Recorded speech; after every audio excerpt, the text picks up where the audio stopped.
नमस्कार दोस्तों, आपका मेरे चैनल में स्वागत है। आज मैं आपको सोमवती अमावस्या की कहानी सुनाने जा रही हूँ। अगर आपको ये कहानी पसंद आए तो कमेंट बॉक्स में भगवान शिव की जय अवश्य लिखिए। साथ ही अगर आपने अभी तक मेरे चैनल को सब्सक्राइब नहीं किया तो सब्सक्राइब कर लीजिए और बेल आइकॉन पर क्लिक जरूर कीजिए, जिससे हमारे वीडियो के नोटिफिकेशन आपको मिलते रहें।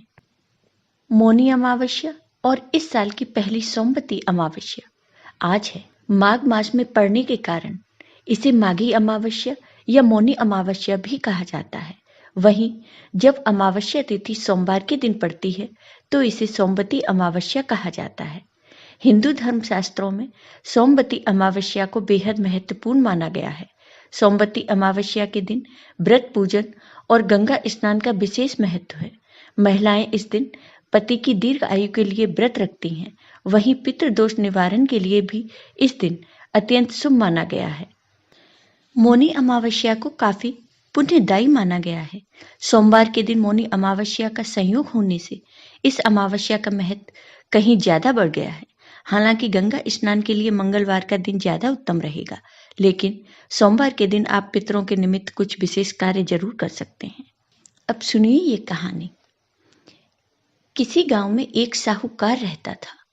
उसके 7 बेटे और एक बेटी थी। सातों बेटों की शादी हो चुकी थी।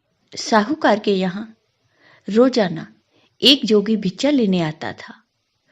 जब साहूकार की बहू जोगी को भिक्षा देती थी तो वो ले लेता था, लेकिन जब साहूकार की बेटी भिक्षा देने आती तो जोगी कहता कि मैं तुम्हारे हाथ से भिक्षा नहीं लूंगा, तुम अभागी हो, तुम्हारे भाग्य में सुहाग नहीं है।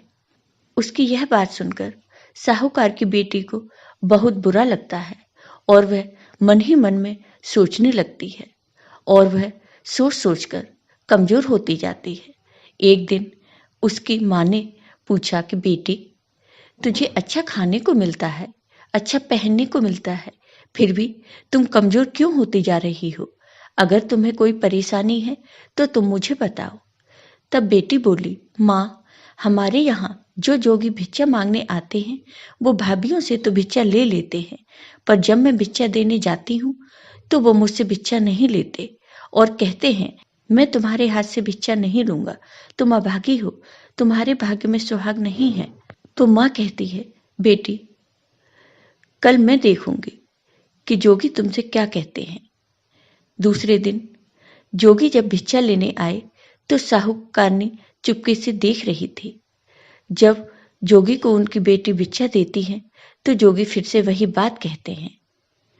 तब साहूकारनी आती है और कहती है कि एक तो मेरी बेटी तुम्हें भिक्षा देती है, ऊपर से तुम उसे अभागी कहते हो। तब जोगी बोला कि मैं तो जो इसके भाग्य में है वही कहता हूँ।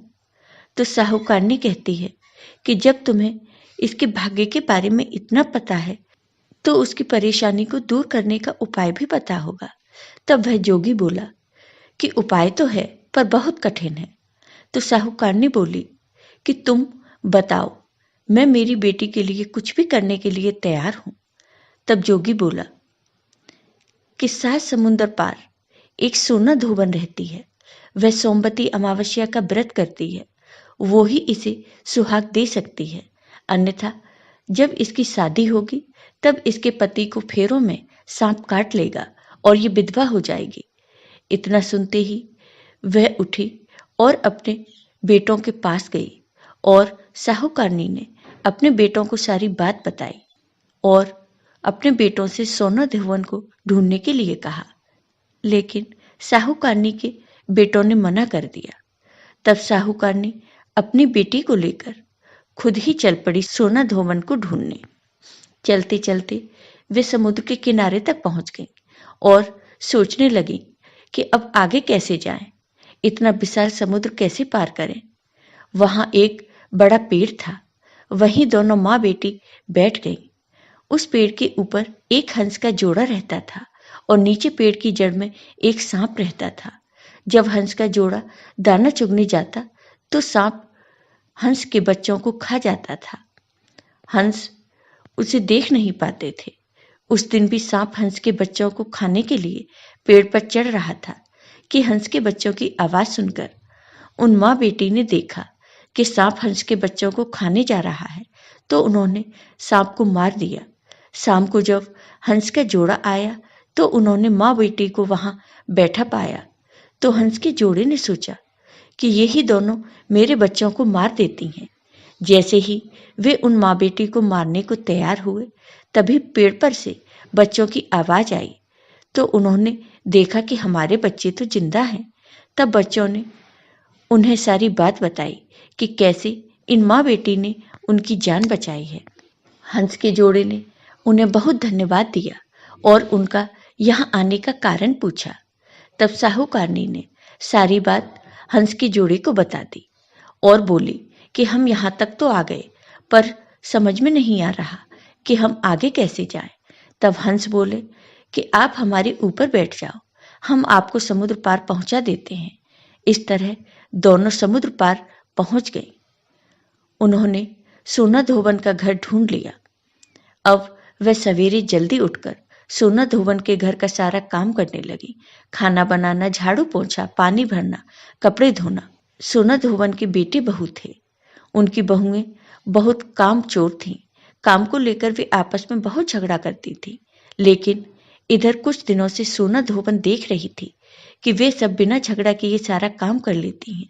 तब एक दिन सोना धोबन ने अपनी बहुओं से कहा, क्या बात है, आजकल तुम सब मिलकर खुशी खुशी से सारा काम कर लेती हो और झगड़ा भी नहीं करती हो। इस पर सोना धोबन की बहुओं ने कहा कि हम तो काम नहीं करते, हमने तो बहुत दिनों से कोई काम नहीं किया। तब सोना धोबन ने सोचा कि जब मेरी बहुओं ने काम नहीं किया तो फिर कौन है जो मेरे घर का काम करता है, ये तो मालूम करना ही होगा। दूसरे दिन वह सुबह जल्दी उठी और उसने देखा कि एक लड़की घर का सारा काम करके वापस जा रही थी। तो उसने उसे रोका और पूछा कि तुम कौन हो और मेरे घर का काम क्यों कर रही हो। तब साहूकारनी की बेटी ने सारी बात सोना धोबन को बताई और कहा कि तुम सोमवती अमावस्या का व्रत व पूजन करती हो। एक तुम ही हो जो मेरी बेटी को सुहाग दे सकती हो, इसलिए हम तुम्हारे घर का सारा काम करते हैं। इस पर सोना धोबन ने कहा, ठीक है, तुमने इतने दिन मेरे घर का काम किया है, मैं तुम्हें सुहाग जरूर दूंगी। जब तुम्हारी शादी तय हो जाए तो तुम मुझे न्योता भेजना, मैं तुम्हारी शादी में जरूर आऊंगी। फिर दोनों अपने घर वापस आ जाती हैं। कुछ दिनों बाद साहूकार अपनी बेटी की शादी तय कर देता है और अपनी बेटी की शादी का न्योता सोना धोबन के यहाँ भी भेजता है। सोना धोबन को जब न्योता मिलता है तो वह साहूकार की बेटी की शादी में जाने को तैयार होती है और अपनी बहू से कहती है कि मेरे जाने के बाद यदि घर में कुछ टूटता फूटता है तो उसे जैसा हो वैसा ही रहने देना। मेरे आने तक तुम लोग कुछ भी मत करना। अपने घर वालों को ये हिदायत देकर वह साहूकार की बेटी की शादी में शामिल होने के लिए चली जाती है। जब साहूकार की बेटी के फेरे हो रहे थे तब एक सांप ने दूल्हे को ढस लिया। दूल्हा वहीं मर गया। अब सब रोने धोने लगे। तब लड़की की मां ने सोना धोबन से कहा कि आज के दिन के लिए मेरी बेटी ने तुम्हारे यहाँ काम किया था ताकि तुम मेरी बेटी को आज सुहाग दे दो। सोना धोबन ने कहा कि तुम चिंता मत करो। वह उठी, दूल्हे के पास गई और अपनी मांग में से सिंदूर लिया, आंख में से काजल और छोटी उंगली से मेहंदी ली। वह दूल्हे के छींटे दिए और बोली, आज तक जो मैंने सोमवती अमावस्या का व्रत किया है उसका फल साहूकार की बेटी को जाना और आगे जो करूं वह मेरे पति को जाना। उसके ऐसे करते ही दूल्हा ठीक हो गया। सब लोग बड़े खुश हो गए। जब बारात विदा हो गई तो सोना धोबन भी अपने घर जाने लगी। तब सबने कहा, अभी तो आपको विदा ही नहीं किया, अभी आप कैसे जा सकती हैं। सोना धोबन ने कहा, मैं मेरे घर को ऐसे ही छोड़कर आई हूँ, पता नहीं मेरे पीछे क्या हो रहा होगा। आप विदा ही करना चाहते हैं तो मुझे एक मिट्टी का कलश दे दो। कलश लेकर सोना धोबन अपने घर के लिए रवाना हो गई। रास्ते में सोमवती अमावस्या आई और उसने कलश के 108 टुकड़े किए और पीपल की पूजा की और परिक्रमा करके बोली, भगवान आज से पहले जो अमावस्या मैंने की उसका फल साहूकार की बेटी को दिया। आज जो मैंने अमावस्या की उसका फल मेरे पति को देना। फिर कलश के टुकड़ों को गड्ढा खोदकर वहीं गाड़ दिया और घर के लिए चली गई। उधर घर पर उसका पति मर गया था। सब सोना धोवन का इंतजार कर रहे थे, क्योंकि वो कहकर गई थी, मेरे पीछे से तुम लोग कुछ भी मत करना। जब वह घर पहुंची तो उसने देखा उसका पति मरा पड़ा है और सब लोग रो रहे हैं। उसने कहा, सब लोग चुप हो जाओ। वह अपने पति के पास आई और अपनी मांग में से सिंदूर लिया, आंख में से काजल और छोटी उंगली में से मेहंदी निकालकर छींटे दिए और बोली, भगवान, आज से पहले जो अमावस्या मैंने की उसका फल साहूकार की बेटी को दे दिया। आज जो मैंने अमावस्या की उसका फल मेरे पति को देना। ऐसा कहते ही उसका पति उठकर बैठ गया।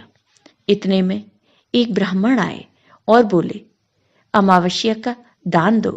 तब धोबन बोली, मैंने पीपल के पेड़ के पास गाड़ दिया है, वहां से निकाल लो।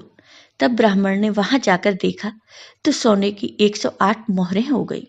पूरे गांव में ढिंडोरा पिटवा दिया गया कि सोमवती अमावस्या का व्रत और पूजा सब करें और सब दान दें। तो हे सोमवती अमावत, जैसा साहूकार की बेटी को सुहाग दिया वैसा सबको देना। सोमवती अमावस की कहानी कहने वालों को, सोमवती अमावस की कहानी सुनने वालों को और हुंकारा भरने वालों को अपने पूरे परिवार को देना। जय हो सोमवती अमावस। आपको ये वीडियो पसंद आया हो तो कमेंट बॉक्स में कमेंट करके जरूर बताइए। साथ ही मेरे वीडियो को ज़्यादा से ज़्यादा शेयर करिए। धन्यवाद।